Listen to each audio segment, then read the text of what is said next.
Is the non spoiler review of the film Tron Eris Telugu డబ్బుడు movie review and rating.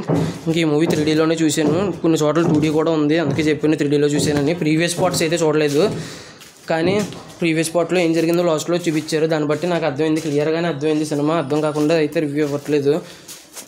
ఇంకా ఈ movie వచ్చేసి 1 hour 58 minutes run time. 1 hour 50 minutes తర్వాత titles 8 నిమిషాలు 10 నిమిషాలు వేస్తారు. కానీ నేను రాజమండ్రి సూర్యమిని థియేటర్లో చూసాను సినిమా. అక్కడ మాత్రం 2 minutes టైటిల్స్ వేసి మిగతా 5 నిమిషాలు టైటిల్స్ ఎగరేసి డైరెక్ట్ ఎండ్ క్రెడిట్ సీన్ వేసారు. థ్యాంక్ యూ అలా చేసినందుకు ఆ థియేటర్కి, రాజమండ్రి సూర్యమిని థియేటర్కి.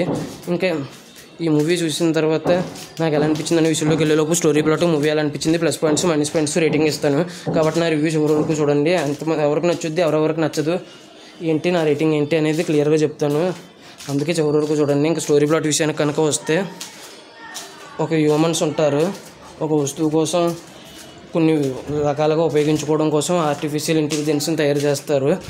అసలు దేనికోసం తయారు చేశారు ఏంటి, అసలు ఈ హ్యూమన్స్ ఎందుకు తయారు చేశారు, ఆర్టిఫిషియల్ ఇంటెలిజెన్స్ ఏంటి, అది ఆ వస్తువు అనేది రిమైనింగ్ స్టోరీ. ఇంకా ఓవరాల్గా ఈ మూవీ అనేది చూసిన తర్వాత నాకు ఎలా అనిపించింది అనే విషయానికి కనుక వెళ్తే, జస్ట్ ఓకే పర్లేదు, ఒక్కసారి చూడొచ్చని అనిపించింది. ఎందుకని ఇది ప్లస్ పాయింట్స్ మైనస్ పాయింట్స్ ఎటువంటి వారికి నచ్చుద్ది ఎవరికి నచ్చదు అనేది చెప్తాను. ప్లస్ పాయింట్స్ విషయానికి వస్తే visual effects and fights, choreography and cinematography and sound designing and music ఇవి చాలా బాగా హైలైట్గా ఉన్నాయి. ఇంకా యాక్టింగ్ విషయం చెప్పుకోలేదు, అందరూ బాగానే చేస్తారు హాలీవుడ్ వాళ్ళు. ఇంక ఈ మూవీ వచ్చేసి విజువల్స్ అయితే స్టన్నింగ్గా ఉన్నాయి. ఈ విజువల్స్ అనేది 2D అనేది చాలా తక్కువ చోట్ల అవైలబుల్గా ఉంది. ఈ సినిమా తక్కువగా అవైలబుల్గా ఉన్నా కూడా ప్రిఫర్ చేయొద్దు, చేయాలంటే 3D ప్రిఫర్ చేయండి అన్నంతలాగా ఉన్నాయి విజువల్స్ ఇవన్నీ, ఫైట్స్ ఇవన్నీ. నాకైతే 3D ఎక్స్పీరియన్స్ అయితే బాగుంది.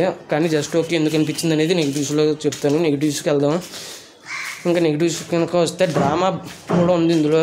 ఫైట్స్ బాగున్నాయి, విజువల్స్ ఇవన్నీ బాగున్నాయి. డ్రామా కొన్ని చోట్ల ఇంట్రెస్టింగ్గా ఉన్నా కూడా చాలా స్లోగా ఉండడం వల్ల చాలా బోరింగ్గా అనిపిస్తుంది.